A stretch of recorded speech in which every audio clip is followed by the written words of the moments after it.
नमस्कार, मैं हूं सुधीर चौधरी और डीएनए में आपका स्वागत है। कटप्पा ने बाहुबली को क्यों मारा, यह सवाल आज ट्रेंड कर रहा है, लेकिन इससे भी बड़े और गंभीर प्रश्न हमारे देश के सामने हैं। हमें पहले उनका जवाब ढूंढना होगा। क्या लिखकर इस बात की गारंटी दी जा सकती है कि कश्मीर में अगले 2 हफ्तों में पत्थरबाजी नहीं होगी? यह सवाल आज सुप्रीम कोर्ट ने जम्मू कश्मीर हाई कोर्ट के बार एसोसिएशन से पूछा है। बार एसोसिएशन ने पैलेट गन्स के इस्तेमाल पर रोक लगाने की मांग की थी, लेकिन सुप्रीम कोर्ट ने साफ कर दिया कि जब तक पत्थरबाजी नहीं रुकती तब तक पैलेट गन्स को शांत नहीं किया जा सकता। शांति की दिशा में पहला कदम अलगाववादी पक्ष को ही बढ़ाना होगा। इस बीच सरकार ने भी यह साफ कर दिया है कि वो अलगाववादियों से बातचीत नहीं करेगी और इसके लिए सुप्रीम कोर्ट भी सरकार को बाध्य नहीं कर सकता। इसका मतलब यह हुआ कि अब कश्मीर घाटी में पत्थरबाजों और अलगाववादियों के लिए सारे दरवाजे बंद हो चुके हैं। ऐसे में शांति के लिए सौदेबाजी नहीं हो पाएगी। ये एक बड़ी खबर है और इसके हर पहलू के बारे में आपको पता होना चाहिए। इसके साथ ही हम आपको कश्मीर घाटी के उस इलाके में आज लेकर चलेंगे जिसे मिनी पाकिस्तान कहा जाता है। जी मीडिया की टीम ने बारामूला के ओल्ड टाउन एरिया में अपनी जान जोखिम में डालकर वहां से रिपोर्टिंग की है और पिछले कुछ महीनों में एक डॉक्यूमेंट्री सीरीज बनाई है। इस डॉक्यूमेंट्री सीरीज के जरिए हम पत्थरबाजों का सच आज आपके सामने रखेंगे। कश्मीर की विडंबना यह है कि यहां पत्थरबाजी और भाईचारे का पैगाम देने वाली कश्मीरियत एक साथ अगल बगल रहती है। इस बात को समझना पूरे देश के लिए जरूरी है। और इसके बाद हम आपको बताएंगे कि कैसे कंप्यूटर चिप की मदद से पेट्रोल पंप आपके हिस्से का पेट्रोल चुरा सकता है। खबर यह है कि सिर्फ 3,000 रुपए के कंप्यूटर चिप की मदद से लखनऊ के कुछ पेट्रोल पंप पेट्रोल और डीजल की चोरी कर रहे थे।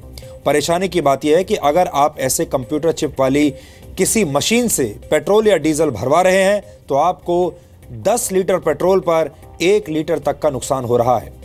सवाल यह है कि आप पेट्रोल पंप पर जीरो तो चेक कर लेंगे, लेकिन चिप कैसे चेक करेंगे? यह आपकी जेब से जुड़ी हुई खबर है और इसके बारे में आपको पता होना चाहिए। और इसके बाद आज हम आपको जहरीले खिलौनों के बारे में बताएंगे। हाल ही में प्लास्टिक के खिलौनों के दुष्प्रभाव जानने के लिए एक अंतर्राष्ट्रीय स्टडी की गई। इस स्टडी में 26 देशों से प्लास्टिक के खिलौनों के सैंपल्स लिए गए और चिंता की बात यह है कि इनमें से 90% खिलौनों में हानिकारक और जहरीले केमिकल्स पाए गए हैं और भारत से लिए गए खिलौनों के 66% सैंपल्स इस टेस्ट में फेल हो गए। इसलिए यह खबर एक विश्लेषण की मांग करती है। लेकिन सबसे पहले आज की तमाम बड़ी खबरें नॉनस्टॉप न्यूज में। केंद्र सरकार ने कहा है कि कश्मीर में शांति और बहाली के लिए अलगाववादियों और आजादी के नारे लगाने वालों से बात नहीं होगी। सरकार ने सुप्रीम कोर्ट में कहा कि कश्मीर में शांति के लिए बात सिर्फ उन लोगों से होगी जो कानूनी तौर पर कश्मीर के जनप्रतिनिधि हैं। केंद्र ने सुप्रीम कोर्ट में ये बयान जम्मू कश्मीर बार एसोसिएशन की याचिका पर दिया। बार एसोसिएशन को भी ये कहा गया है कि आपका एक इम्पोर्टेंट रोल है कि आप वहाँ जो है ये सिचुएशन है उसमें आप परसुएशन करें। तो बार एसोसिएशन का भी यही कहना है कि जब तक कि वहाँ पर एक अनकंडीशनल डायलॉग नहीं होता तब तक काम पीस की तो बात ही नहीं है। फिर भी ये हेयरिंग के लिए 9 को पोस्ट किया गया है। जम्मू कश्मीर बार एसोसिएशन ने सुप्रीम कोर्ट में पैलेट गन के इस्तेमाल पर पाबंदी लगाने की मांग की थी, जिस पर सुप्रीम कोर्ट ने पूछा कि क्या पैलेट गन पर बैन से कश्मीर में हिंसक प्रदर्शन रुक जाएंगे और क्या याचिकाकर्ता भरोसा दिला सकते हैं कि पैलेट गन पर बैन के बाद कश्मीर में पत्थरबाजी की घटनाएं नहीं होंगी। कश्मीर के अनंतनाग जिले में आज सुरक्षा बलों ने बैंक में डकैती की कोशिश को नाकाम कर दिया। अनंतनाग के मेहंदी कदल इलाके में जम्मू एंड कश्मीर बैंक की शाखा में घुसकर 2 आतंकियों ने लूट की कोशिश की। एक आतंकी फरार हो गया जबकि एक को गिरफ्तार कर लिया गया। सीआरपीएफ के एक जवान के हाथ में गोली लगी है। गिरफ्तार किए गए आतंकी का नाम मुनीब अहमद मल्ला है। मुनीब अहमद शोपियां के रेसीपुर का रहने वाला है। आपका क्या नाम है? मुनीब। आपका पिताजी का क्या नाम है? गुलाम हसन मल्ला सर। आपके साथ जो गोली मारा उस बंदे का क्या नाम है? सर उसका नाम उसका राजा बोलते हैं, वो है होवर मिशकोरा का। आपका हथियार कहाँ है? सर उसी ने लिया। आपके पास राइफल नहीं थी? आपको क्या काम मिला था? सर उन्होंने कहा इनसे राइफल से। आपको ट्रेनिंग किसने दिया? सर पता नहीं, उसी ने कहा। आपको कितना पैसा मिला यहाँ पे आने के लिए? सर उसी ने कहा फोर्स किया वरना हम मार देंगे।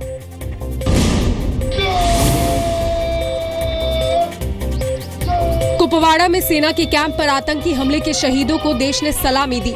शहीदों के पार्थिव शरीर को उनके पैतृक गांव भेजे जाने से पहले उन्हें श्रीनगर और दिल्ली में श्रद्धांजलि दी गई। शहीद कैप्टन आयुष यादव का पार्थिव शरीर उनके शहर कानपुर लाया गया। सीएम योगी आदित्यनाथ ने शहीद के परिवार को 30 लाख रुपए की आर्थिक मदद का ऐलान किया। पूर्व सीएम अखिलेश यादव ने भी कानपुर में शहीद के परिवार से मुलाकात की। पहली पोस्टिंग इसकी थी वहाँ देहरादून में, देहरादून से श्रीनगर गया था। अब उसके गुरदासपुर के लिए पोस्टिंग हो गई थी। गुरदासपुर उसको जुलाई में आना था वापस।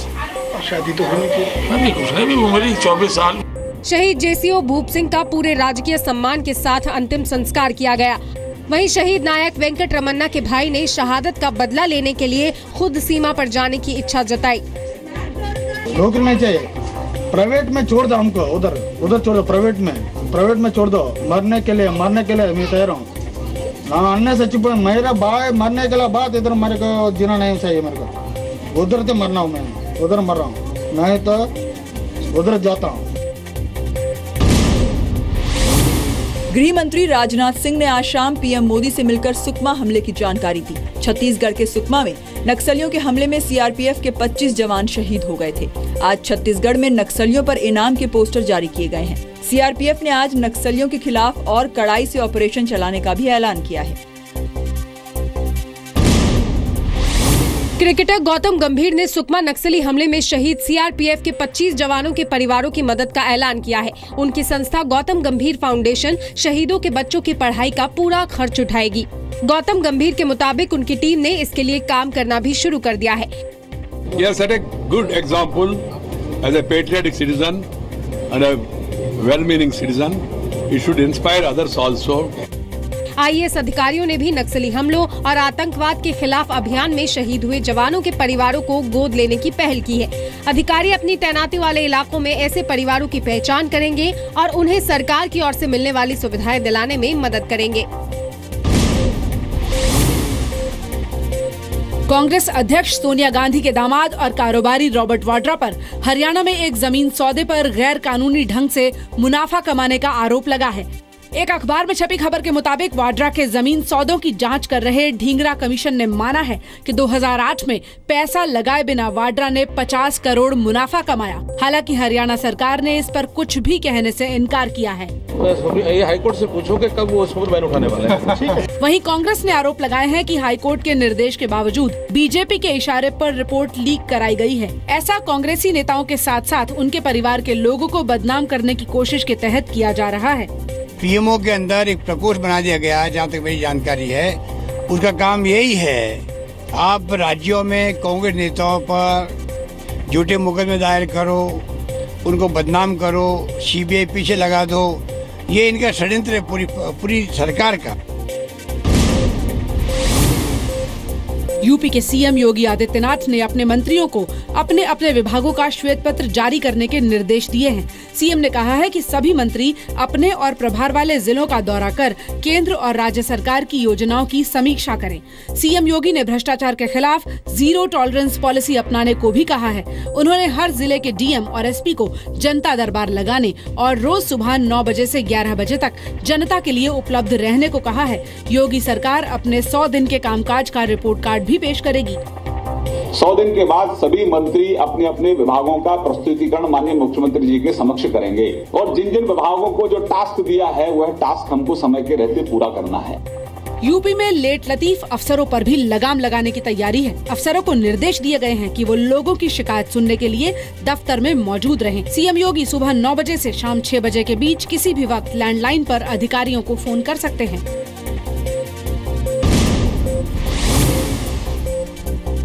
यूपी एसटीएफ ने पेट्रोल पंपों में हाईटेक तेल चोरी के मामले में अब तक 23 लोगों को गिरफ्तार किया है। वहीं इस केस में 7 केस दर्ज किए गए हैं।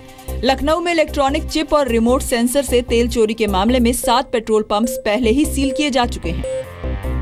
इस बीच हमको कुछ अच्छे इनपुट्स मिले 2017 में। लगभग 1 महीने से हमने काफ़ी अच्छी इन्फॉर्मेशन डेवलप कर ली। उसके बाद हमने एक ऐसे व्यक्ति को चिन्हित कर पाया जो इन मशीनों में ये फिटिंग करने का काम करता था, ये डिवाइस लगाने का काम करता था। ये महत्वपूर्ण कड़ी थी। उससे हमारा कल का ऑपरेशन स्टार्ट हुआ। हमने ताबड़तोड़ टीमें बनाई, डिस्ट्रिक्ट के साथ कोऑर्डिनेशन किया, सभी कंसर्न डिपार्टमेंट्स को साथ में लेते हुए रात में ये हमने जाकर के वहाँ पर रेड करी। पेट्रोल पंपों में गड़बड़ी की शिकायत के बाद कल स्पेशल टास्क फोर्स ने लखनऊ में 7 पेट्रोल पंपों पर छापे मारे थे, जिसके बाद एसटीएफ की टीमों ने मशीनों में तेल चुराने के लिए लगाई गई चिप और रिमोट जब्त किए। पूछताछ में राजेंद्र कुमार नाम के आरोपी ने यूपी में 100 से ज्यादा पेट्रोल पंपों में इस तरह की चिप लगाए जाने की बात कबूली थी। दिल्ली की केजरीवाल सरकार ने यूपी सरकार की राह पर चलते हुए स्कूलों में महापुरुषों की जयंती और पुण्यतिथियों पर छुट्टियां रद्द करने का फैसला किया है। डिप्टी सीएम मनीष सिसोदिया ने ट्वीट कर इसकी जानकारी दी है। दिल्ली सरकार भी महापुरुषों की जयंती और पुण्यतिथि पर होने वाली छुट्टियां रद्द करेगी। इस बारे में मैंने मुख्य सचिव को निर्देश दिए हैं। उत्तर प्रदेश सरकार ने इस मामले में अच्छी पहल की है। हमें दूसरे राज्यों से सीखने के लिए हमेशा तैयार रहना चाहिए। यूपी की योगी सरकार ने महापुरुषों की जयंती और पुण्यतिथि से जुड़ी 15 छुट्टियां रद्द कर दी हैं। अक्षय तृतीया पर आज उत्तराखंड में 4 धाम यात्रा की शुरुआत हो गई। आज मंत्रोच्चार के बीच गंगोत्री और यमुनोत्री के कपाट खोले गए। इससे पहले खरसाली गांव से मां गंगा की डोली गंगोत्री के लिए निकली। मान्यता है कि कपाट बंद होने के बाद मां गंगा इसी गांव में निवास करती है।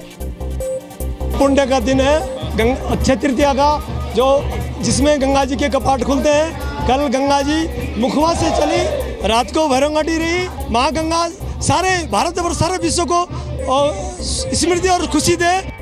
अगले हफ्ते 3 मई को केदारनाथ और 6 मई को बद्रीनाथ धाम के कपाट खोले जाएंगे। 3 मई को ही राष्ट्रपति प्रणब मुखर्जी और पीएम मोदी केदारनाथ के दर्शन करेंगे। दिल्ली एयरपोर्ट पर एक पाकिस्तानी नागरिक को हिरासत में लिया गया है। 38 साल का मोहम्मद अहमद शेख नाम का ये संदिग्ध खुद को आईएसआई एजेंट बता रहा है। उसके पास पाकिस्तान का पासपोर्ट भी है। संदिग्ध ने खुद हेल्प डेस्क पर पहुंचकर आईएसआई के बारे में अहम जानकारी देने का दावा किया, जिसके बाद सुरक्षा बलों ने उसे हिरासत में ले लिया और खुफिया एजेंसियों को मामले की जानकारी दी। फिलहाल संदिग्ध से पूछताछ की जा रही है। अहमद शेख एयर इंडिया की फ्लाइट से दुबई से दिल्ली पहुंचा और उसे आगे काठमांडू जाना था। संदिग्ध ने भारत में ही रहने की इच्छा जताई है।